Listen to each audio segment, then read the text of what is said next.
Et bonjour, aujourd'hui on se retrouve pour une nouvelle vidéo sur un vélo d'un collègue, Patrick, qui a en fait un souci de roulement. C'est-à-dire que il y a un certain bruit qui se fait, il y a du jeu, il y a quand même un jeu assez énorme, et ce bruit en fait il se reproduit même lorsqu'il freine. Donc ça vient pas du frein à disque, ce qu'on pourrait se dire assez facilement, mais bien du coup du roulement. Alors, voilà.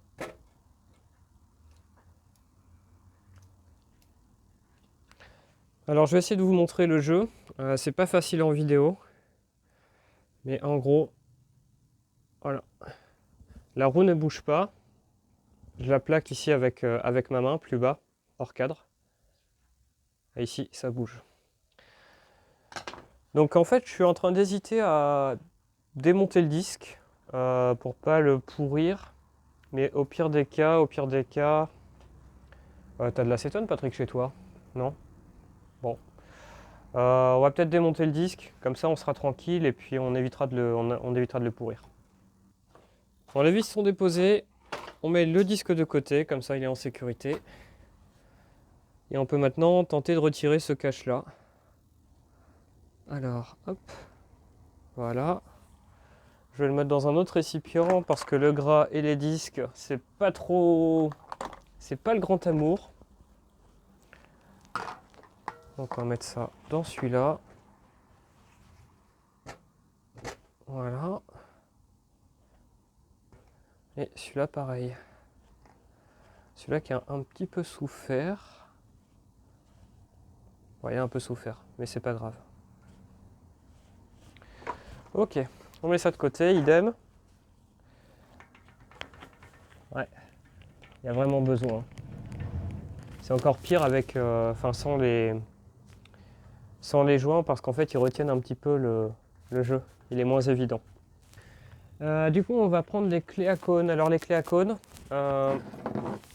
contrairement à ces clés-là, où elles sont quand même relativement épaisses, mais en fait on ne peut pas venir ici choper le petit écrou qui est derrière. Je vais vous montrer.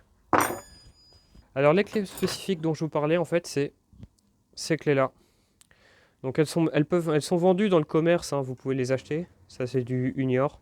Je précise, il n'y a pas de placement de produit, hein, c'est pas avec 4000 abonnés que je vais me faire des millions.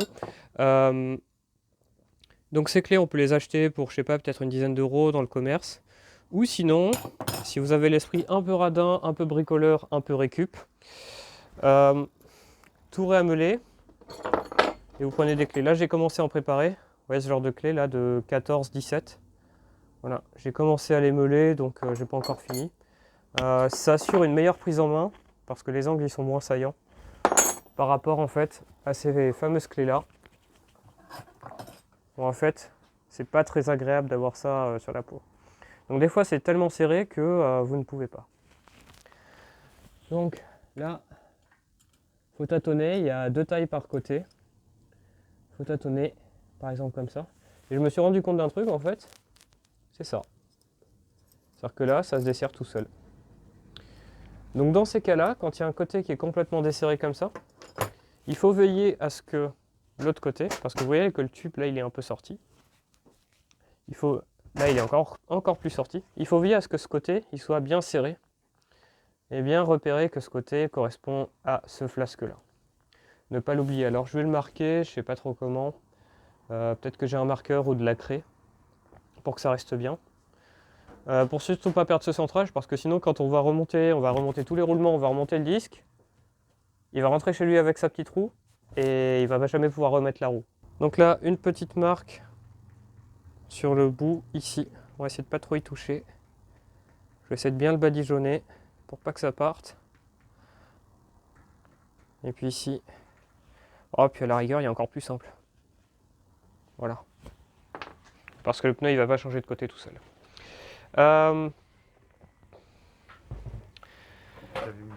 Donc, je vais finir de desserrer ça. Je vous remets sur le trépied. Et peut-être qu'on va mettre directement la roue sur l'étau. Ce sera peut-être plus pratique pour travailler. Alors, j'ai placé du coup la roue sur un étau. Donc là, elle est fixe. Voilà. Tranquille. il y avait donc le contre-écrou qui s'est dévissé tout seul.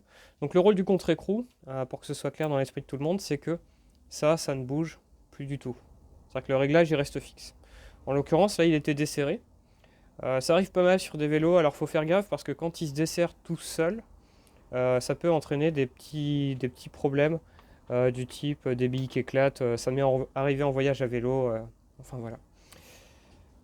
Donc là, du coup, on peut y aller à la main, c'est tout tranquille. Surtout, il faut bien laisser la roue sur l'étau, ne pas trop la bouger, et faire attention aux billes qui pourraient partir. Voilà, on met ça de côté. Hop. Et du coup, je vais vous montrer l'intérieur, un petit peu ce qu'on voit là. On a nos billes. Il n'y a pas beaucoup de graisse, je trouve. Il y en avait sur le... Ouais, ça manque de graisse. Ça a l'air vraiment sec. Donc on va démonter le cache-poussière, puis on va continuer.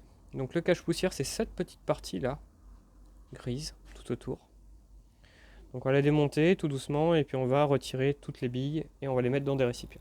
Donc là, avec un tournevis plat, je vais essayer de venir retirer le cache-poussière. Alors c'est un peu compliqué avec l'axe qui est dedans. Surtout, ce qu'il ne faut pas faire, c'est ne pas déformer en fait ce petit cache-poussière. Et puis oui, du coup, vu qu'on n'a pas de partenariat, ils ne payent pas assez, donc on efface les marques, vous comprenez. Voilà.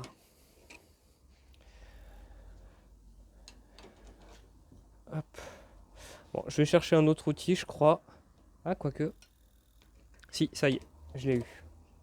Donc ça, surtout, c'est comme un peu le pot de peinture.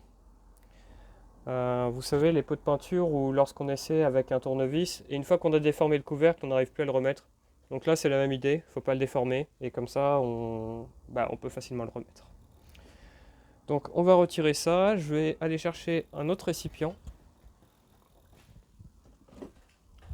Enfin plusieurs même, des petites barquettes de récup. Et comme ça, on va mettre tout le jeu de pièces ensemble. Voilà. Et là, un petit outil magique. C'est une pince Bruxelles. C'est-à-dire quand vous la relâchez, ça tient tout seul. Et ça, c'est vraiment cool.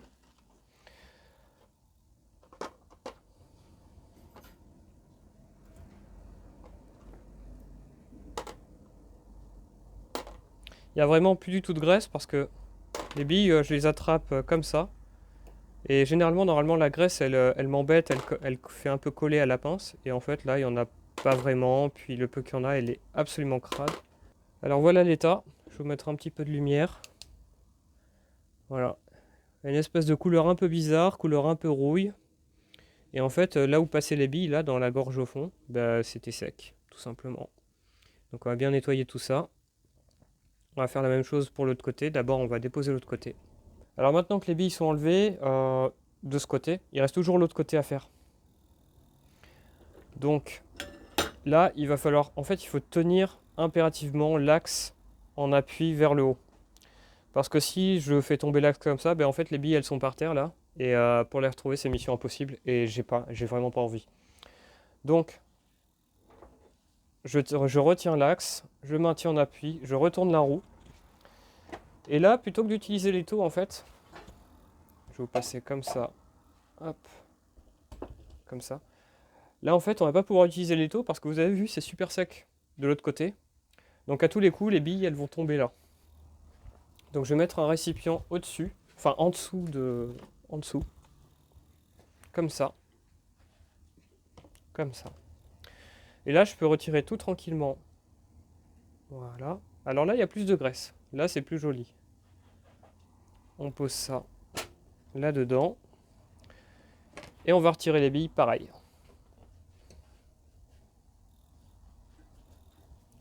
Donc là, hop.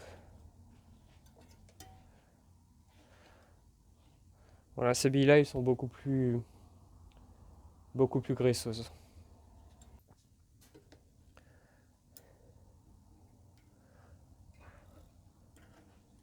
Là, je fais le tour, il n'en reste plus. Impec. Donc là, je reprends.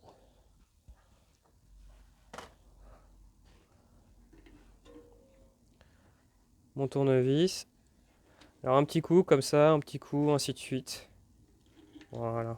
Tu vas aller gentiment. Voilà, alors il y a de la graisse, mais pour ainsi dire, on va pas dire que c'est hyper propre, hein. Bon, le vélo il a servi en même temps. Il a fait quoi? Il a fait 3000, je dirais facile. Parce qu'en gros, on a fait un vélo trip de 600 bornes. Il en a fait un tout seul. Enfin bref, il a roulé en vélo taf. Enfin, c'est pas un vélo qui reste à faire le tour du quartier, quoi. Euh, donc il a roulé un peu, c'est normal, ça s'use. Bon, voilà. Donc maintenant, on peut procéder au nettoyage. On va observer si les pistes sont usées. Je vais également nettoyer les billes. Donc je ne vais pas filmer le nettoyage en lui-même parce que grosso modo, je vais juste prendre du pétrole, badigeonner un peu, passer le chiffon. Enfin voilà, c'est pas super intéressant. Je vous retrouve tout à l'heure. Voilà, donc les cuvettes sont nettoyées. On s'est également occupé donc des billes et des petits cônes. Donc voilà, le cône ici, il n'est pas impeccable. Côté surface là. Il n'est pas impeccable malheureusement. On a essayé d'en trouver un autre. Mais le problème de tous les autres, c'est qu'en fait, ils s'adaptent assez mal. C'est que si j'essaie d'en prendre un autre, par exemple celui-là qui était a priori un bon candidat, il y a quand même un jeu qui est assez énorme. Et je pense que c'est préjudiciable. Donc voilà, on a pas mal de pièces de récup, vu qu'on est dans un atelier, donc pas mal de pièces de récup. Mais malheureusement, il n'y en a pas qui correspondent pour changer cette pièce-là. Donc ça, on peut le ranger là. Ça, on le remet là. Alors si, on a quand même remplacé les billes. Les billes, les anciennes, en fait, elles ont toutes un petit peu un défaut d'aspect. Elles ont toutes un défaut d'aspect, ça correspond, c'est une poubelle à ferraille. Elles ont toutes un petit défaut d'aspect. Donc peut-être que je vous rajouterai une petite photo au montage là. Et sur le côté des disques, c'est là où en fait elles ont le plus de mal. Donc c'est-à-dire qu'elles sont couleur brune, rouille. Et on a l'impression qu'en fait elles sont rugueuses. On n'arrive pas à les faire revenir, même avec du pétrole, en les lustrant. Il y en a quelques-unes que je vais essayer de nettoyer, mais voilà, elles restent vraiment que de cette couleur-là. Donc on a décidé d'en prendre de nouvelles, et puis comme ça on repart propre. Voilà, comme ça. Donc on va ranger un petit peu, et puis ensuite on va s'occuper de les remettre. Alors on va quand même essayer de travailler proprement. On nettoie bien les outils qu'on utilise. On va mettre de la graisse. Voilà, ça c'était cadeau. Donc quand je vais étaler de la graisse tout autour, tranquillement, hop. Faut pas hésiter à en mettre parce qu'en fait il faut que ça... Vu que la graisse c'est hydrophobe, ça permet d'éviter que l'eau s'insère dans les roulements. Donc j'hésite jamais trop, je bourre. Et ensuite ce qui dépasse, j'essuie et basta. Voilà, ça évite que l'eau s'infiltre ou qu'il y ait des problèmes de lubrification. Alors oui, il y en a qui mettent que ça chauffe à haute vitesse. Mais franchement, si tu arrives déjà à imprimer 600 tours de roue à la minute sur un vélo comme ça, c'est qu'il y a peut-être un problème. Il y a un autre problème, quoi.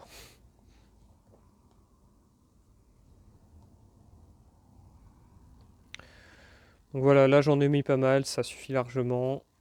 Ça va dépasser, ça va dégouliner quand on va... Hop. Je mets ça de côté, je referme. Ça va dégouliner quand je vais tout resserrer, vous allez voir tout à l'heure. Le tournevis, je le mets de côté pendant, pour pas qu'il se... Voilà. Et avec la pince, du coup... Donc du coup, ça c'était le côté non disque, il n'y a pas les trous du disque. Et du coup, c'est le côté où on a sorti l'axe et le côté que j'ai marqué tout à l'heure. Enfin voilà, donc... On va prendre une à une les billes et les placer dedans. Bam. Et ensuite, on les appuie une à une, comme ça. Et elles se maintiennent par la graisse. Voilà, donc toutes les billes sont remises. Maintenant, je vais sécuriser ça. Donc ce que je fais, c'est que je vais caler la roue. Tiens, par exemple avec ça. Pour lui laisser de la place en fait en dessous, pour que l'axe puisse ressortir un petit peu. On va faire quelque chose comme ça. Voilà. Je prends l'axe, je le remets, je passe bien au centre. Voilà. Et là, du coup, les billes sont sécurisées. Elles peuvent plus tomber au centre. Ce qui va nous permettre de remettre le cache-poussière. Donc pour remettre le cache-poussière, déjà on le place bien, c'est mieux. Et petite astuce, plutôt que de taper tout autour là, puis on peut pas avec un marteau là, on cognerait un coup sur deux sur l'axe. Et en fait on place une petite douille et très gentiment on va taper.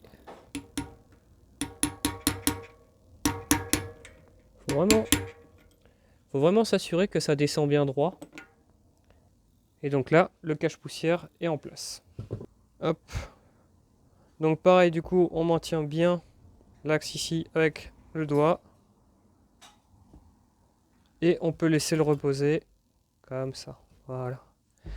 Donc même opération, on met de la graisse ici, on remet les billes.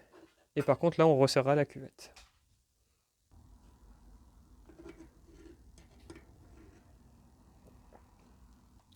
Donc même chose pour l'autre côté. La graisse est mise. On récupère le récipient qui est là. Voilà.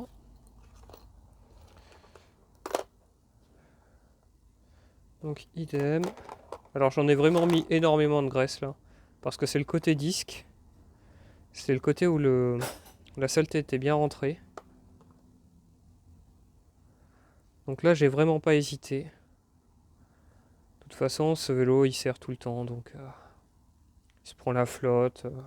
Voilà. Numéro complémentaire. La 9e. Donc à présent on va sécuriser ça. Donc je vire ma cale de tout à l'heure. Maintenant je vais passer en fait ma main en dessous. Voilà. Pour maintenir un petit peu l'axe. Et comme ça je vais pouvoir venir mettre cette pièce. Qui est du coup le cône.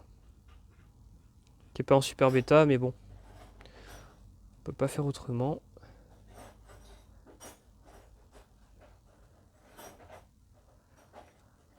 Et là on va directement au contact. C'est-à-dire qu'on cherche à éliminer un petit peu le jeu comme ça. Voilà.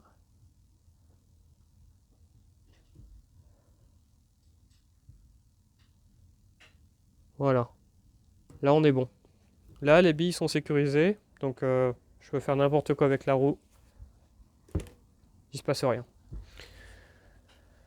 On va remettre pareil le cache-poussière du coup. Et on va passer au réglage du roulement lui-même. Donc ça y est, le cache-poussière est remis. Donc si ça passe pas, faut pas hésiter en fait, s'il est vraiment pas droit, faut pas hésiter à redémonter ça et à faire un petit coup de levier. Ça évite que ça force un peu sur les côtés. Donc maintenant que ça c'est fait, on va pouvoir nettoyer un petit peu la graisse là. Alors dans l'idée, il faudrait éviter que la graisse aille dans les filetages ici parce que c'est des écrous qui sont, enfin c'est des vis qui sont freinées et qui empêchent en fait que ça se dévisse tout simplement. Donc en fait la graisse et le frein filé, ça fait pas très bon ménage. Mais bon, voilà.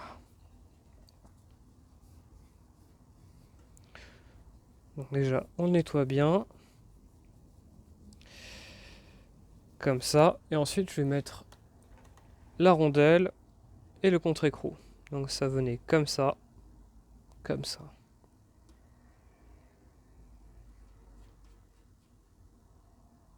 Alors du coup, on a replacé, on a été un petit peu embêté. Du coup, j'ai replacé l'axe hors cam. Enfin, j'ai replacé le petit écrou, le cône et le contre-écrou hors cam. Donc en fait, le but, quand on remonte un roulement, c'est qu'il n'y ait pas de jeu, mais que ça tourne librement.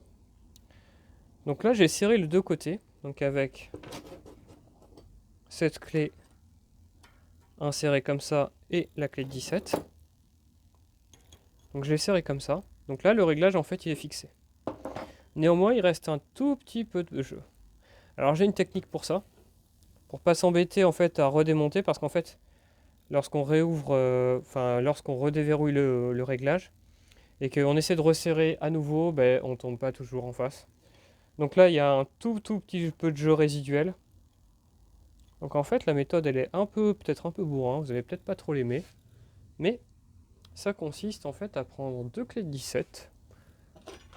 Ça, c'est une clé de 15. Ah, elle est là, l'autre. Voilà. Donc avec deux clés de 17, en fait, on vient serrer en fait les deux contre-écrous très légèrement. Voilà, comme ça. Voilà, et là, il ne faut pas plus. Voilà, maintenant que l'histoire du jeu est réglée, on va pouvoir remettre les caches-poussières comme ça. On va se laver les mains avant de remettre le disque tout à l'heure. C'est quand même mieux. Donc on remet ça comme ça.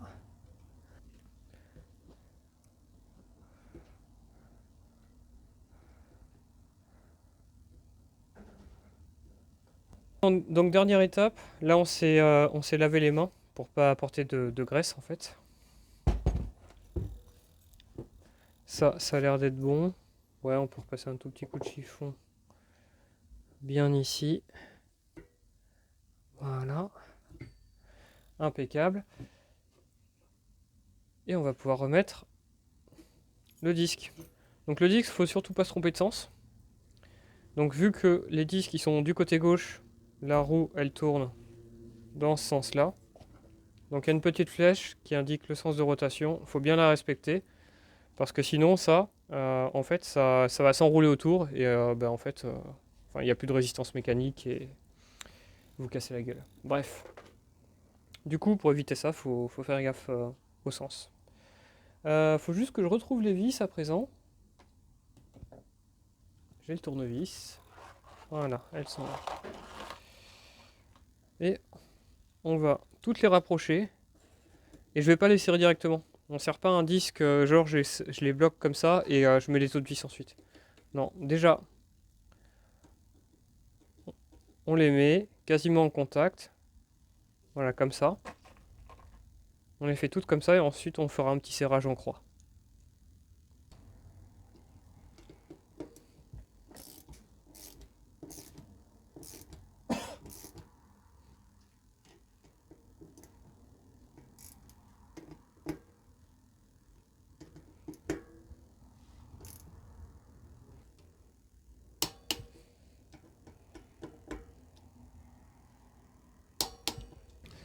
Bon ben voilà, on a remis donc l'attache rapide, le disque. Il faut essayer. Alors il y a eu un petit bug au niveau du centrage. J'espère que ça va le faire. Parce que je pensais avoir bien verrouillé un des deux côtés. Et en fait on s'y retrouvait plus, on avait beaucoup trop de longueur ici. Et ici on était au ras. Donc faut essayer sur le vélo, voir comment ça dit avec le disque, les étriers. Mais voilà. Bon, et ben une prochaine fois.